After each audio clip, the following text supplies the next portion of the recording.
se yo ap di nan men. Oh, bon. Ok, respect, bad. Respect. Gade bon, koman mte kapab boy a misye.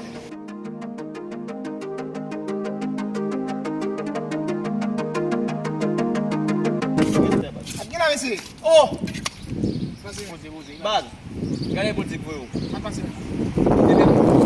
Debe nou man.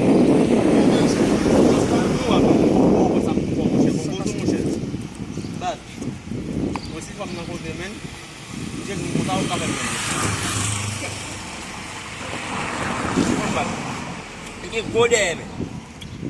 Bakon kote li rete nou. Men yo zi mkwa de msek man konti speak koman men. Ay, problem mon cher. Mkonin mon cher, bon pou bay.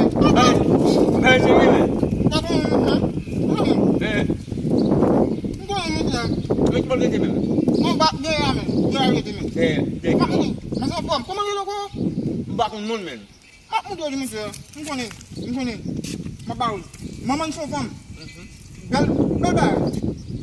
Mwen do yon men. Ok. Men tale men. Kono ap mwen tout bay men la men. Koman fèm fèm nan la men. Poko men ti man men. Papa men. Non, tale. Sa pou mwen tout bay. Sa pou mwen sa fè la men. Yo. Ou fin mwen tout pini kes men pou nou prale men. Apini. Non, ebe kol fòm nan men. Mwen bat men informasyon pou ou. Don, wot, ike mi se men.